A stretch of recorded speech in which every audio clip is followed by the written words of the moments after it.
Welcome to the 2022 Economic Depression and Preparation Channel. I'm your host, Tony. Thank you for joining me on this Monday, June 27, 2022. Where has the month gone? Economically, politically, physically, spiritually, mentally, the month has just flown by here as we're heading deeper and deeper into the dog days of summer here. And we're going to be talking about today the continued hiking of interest rates and companies that are starting to go to Ukraine to rebuild instead of rebuilding the homeland, who have economic interests there, etc., and the bear market that's coming, that's going to be here. So please be sure to subscribe to this channel. Preach to me. We bring you the latest 100% true financial news for the U.S. and sometimes abroad. I thank you for your support. I read each and every one of your comments, and I do look forward to another live session coming up after the July 4th holiday of question and answer. So let's get right into it, guys. Right now, Fed Chairman Jerome Powell says that he anticipates another 75-point basis rate hike. And what's happening here, ladies and gentlemen, according to CNBC.com and other economists who expert, quote unquote, they're saying that the central bank could raise interest rates by a similar magnitude at the next policy meeting. Now, Chairman Powell has been very dovish by saying that, look, we're going to play it as you go. He's a play it by the ear, play it by the book kind of leader guy for us here. And so what we have going on is that I believe that they will be continue to raise rates in July, and this will not quell the fires of inflation.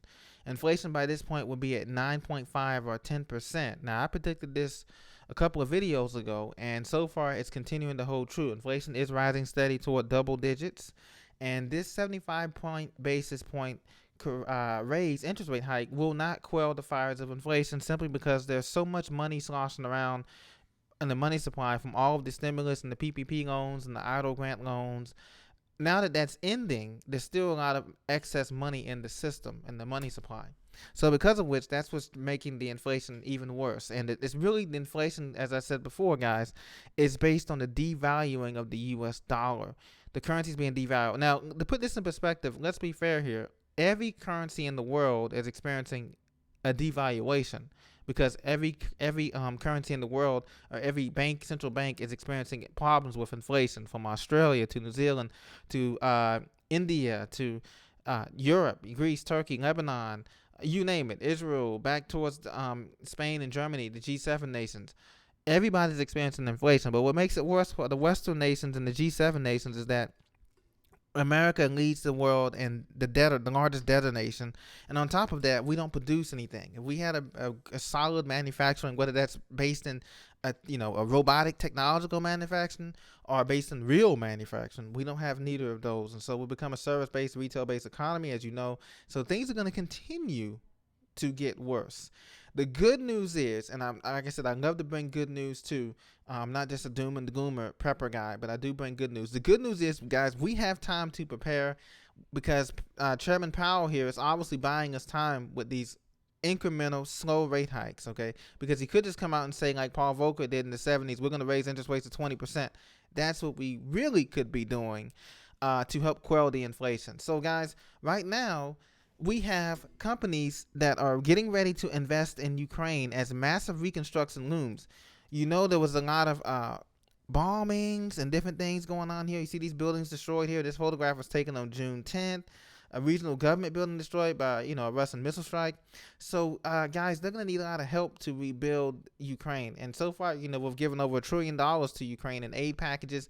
But now, U.S. companies, i.e. defense contractors and things like they did with other areas, like, in Africa, Somalia, and i.e. other things that were going on. Now they're coming in and they're rebuilding. But my question to you, ladies and gentlemen, is what happened to the rebuilding that was supposed to happen here at the United States? What happened to President Biden's infrastructure bill that has not passed? And to be fair, President Trump wanted to get a wall passed, for the southern border wall to help our situation there, and that couldn't go through.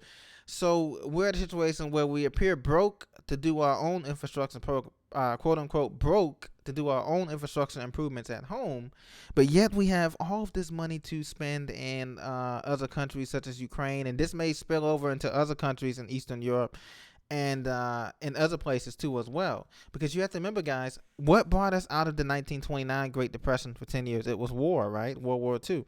The same thing could be possible this time, but it's going to be more of a hybrid war, a combination of a Cold War and a tech war, or it could be a chemical warfare thing going on. So it doesn't necessarily, when people think about war, they always go straight to nuclear. It doesn't have to necessarily be that type of way, especially in this new world economy, this global economy that we're in. But anyway, I want to get back to this.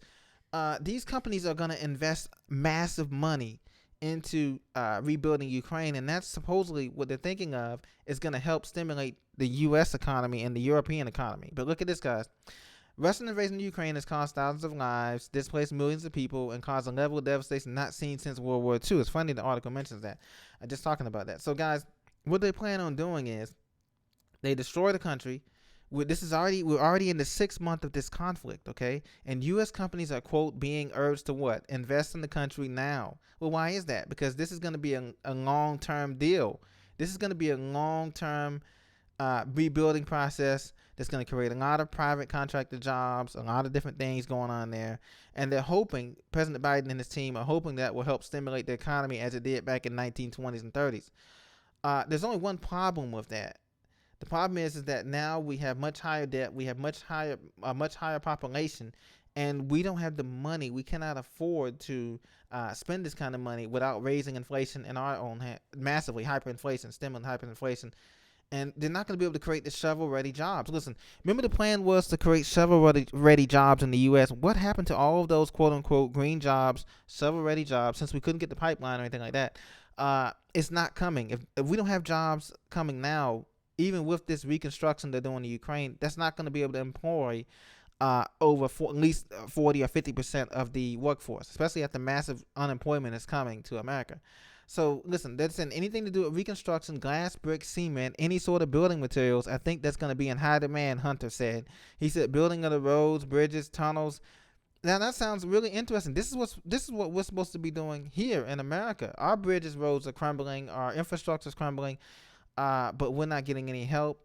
Other important areas, look at this: healthcare, education, and agriculture. So I guess many Americans are going to have to go overseas now to get a job because it's not going to be here in America, guys.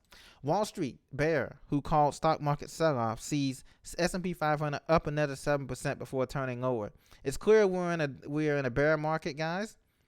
And this bear market will continue to go up and down. We're going to have a couple of dead cat bounces. One near or after the July the 4th holiday, before that rate hike comes by Jerome Powell around July 15th. Okay, then it's gonna go down. Then we're gonna have another little dead cat bounce when the kids get ready to go back to school, and when summertime is ending around the Labor Day holiday. And then it's anyone's guess from that point on to the midterms. How are they gonna make it look? How is Jerome Powell gonna help out Biden, or is he not gonna help out Biden and with this economy? So those are some things to keep in mind. I just want to touch base with you guys to tell you that, you're doing the right thing. Continue to prepare. I'm continuing to prepare because we see things are not getting better on the street. Crime is going up. Did you guys see that article about the subway shooting in Atlanta? A person went in there and shot somebody because there was too much mayonnaise on their sandwich or something like that. I didn't read too much into it. I saw it pop up on my phone as an announcement, as a notification. But that's crazy. See, and the more and more people lose jobs and have inflation, hyperinflation sets in where, your paycheck's being eaten up in less than a week, and or your passive income's being eaten up in less than a month, people are going to lash out at the wrong people. And me and you could be minding our business, at a Subway or whatever, and someone could take out their frustration on us instead of at, the people, the businessman, not the businessman, but at someone who they need to be taking out the frustration on. Positively, they could turn to a negative situation. So, but God is going to protect us. He cares for all of us here in America and other countries as well, in Europe and in France and Africa and Asia. He cares for all of us, and so that's what we're going to be in His hands. Be safe when you're going out. Be vigilant, because as the economy continues to seesaw like this year, before and after the midterms. Next year, we'll definitely be deeper into this recession and depression. People are going to be more apt to do crime in the daylight. It used to be crime was, after midnight, after 2 a.m. No.